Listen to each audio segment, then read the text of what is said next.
اللہ تعالیٰ تمہاری آزمائش ختم کرنے والا ہے۔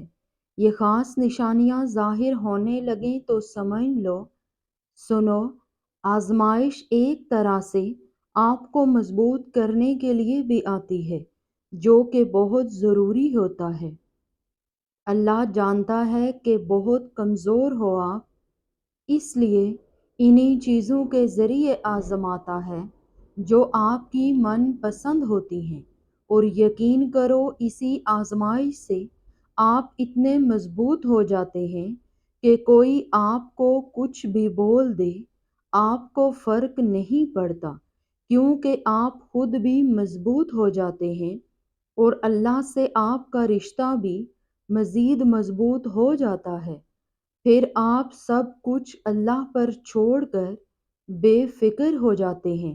اللہ تعالیٰ قرآن میں فرماتے ہیں، میں کسی بھی جان کو اس کی طاقت سے زیادہ نہیں آزماتا ہوں۔ تو کیسے ممکن ہے کہ تمہاری آزمائش ختم نہیں ہو سکتی؟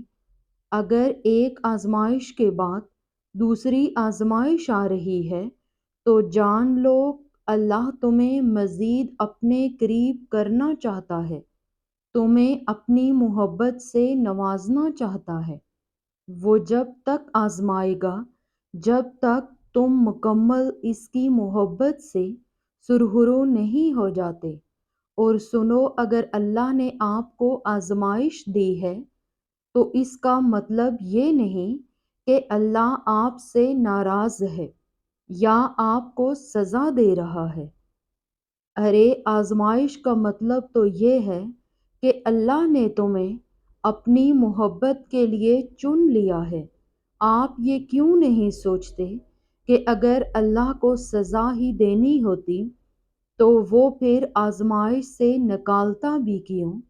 ہاں، یہ بات سچ ہے، آزمائش میں ڈالنے والا اللہ ہے، تو آزمائش سے نکالنے والا بھی وہی رب ہے۔ آزمائش بظاہر تو ایک لفظ ہے، لیکن دراصل یہ رب سے جڑ جانے کا ذریعہ ہے۔ یاد رکھو، دلوں کے حال اللہ بہتر جانتا ہے، اور تقدیروں کے کھیل بھی اسی کے ہاتھ میں ہیں۔ تو پھر کیوں مطمئن نہیں؟ کیوں سوچوں میں گھرے ہوئے ہو؟ کیوں اس کی بادشاہت پر یقین نہیں؟ کیوں اس کے فیصلوں پر راضی نہیں؟ جب اللہ جانتا ہے کہ کس وقت کیا بہتر ہے، پھر دل میں وسوسوں کا سوال ہی پیدا نہیں ہونا چاہیے۔ اگر ابھی بھی سوچوں میں ڈوبے ہوئے ہو، دل بے چین ہے، تو سمجھ جاؤ تم دل سے راضی نہیں اس کے فیصلوں پر۔ صرف زبان سے کہہ دینا توکل نہیں ہوتا، بلکہ زبان کے اقرار سے پہلے دل سے راضی ہونا توکل ہوتا ہے۔ ہم کہتے ہیں کہ اللہ تو ہم سے 70 ماؤں سے زیادہ پیار کرتا ہے، تو وہ ہمیں آزمائش میں کیوں ڈالتا ہے؟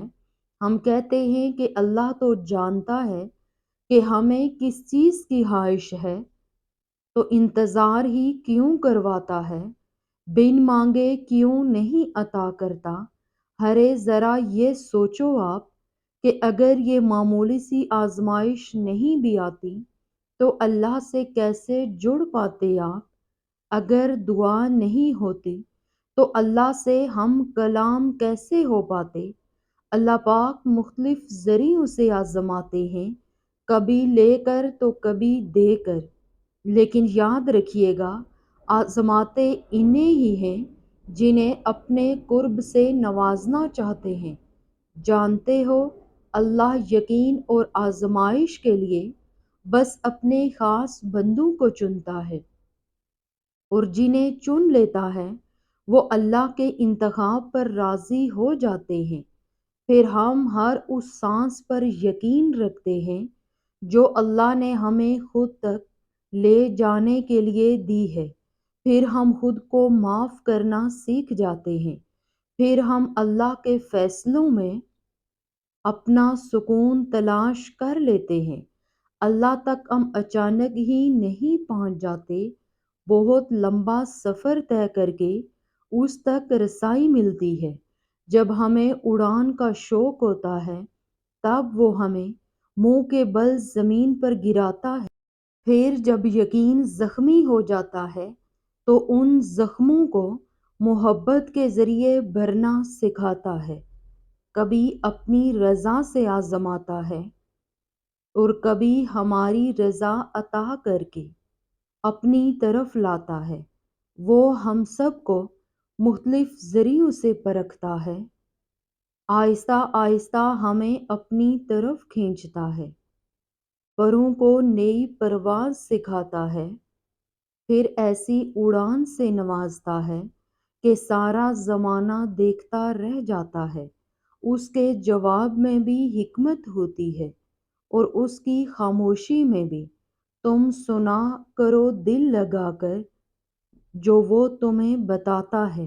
جانتے ہو اللہ تعالیٰ تمہیں اسی چیز سے آزماتا ہے جو تمہیں سب سے زیادہ عزیز ہوتی ہے۔ وہ تمہیں تمہاری من پسند چیز کے ہاتھوں بے بس کر دیتا ہے اور پھر وہی بے بسی تمہیں سجدہ کرواتی ہے، اور تم اپنی فریاد لے کر جب اس کے آگے خالی جھولی پھیلاتے ہو تو وہ تمہیں نوازنے کی ٹھان لیتا ہے۔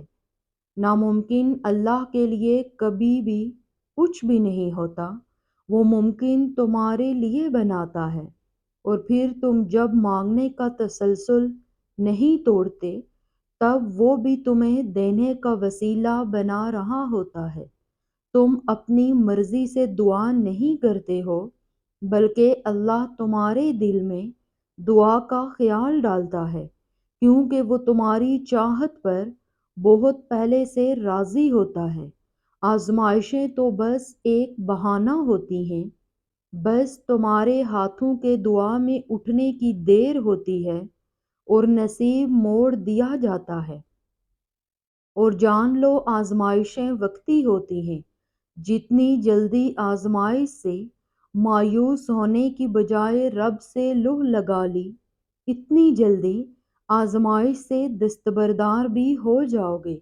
ایک بات ہمیشہ یاد رکھو، ہزاروں مسائل کا ایک حل وہ ہے توکل۔ جہاں توکل ہو وہاں شکوے نہیں ہوتے، جہاں توکل ہو وہاں کبھی دل بے سکون نہیں ہوتا۔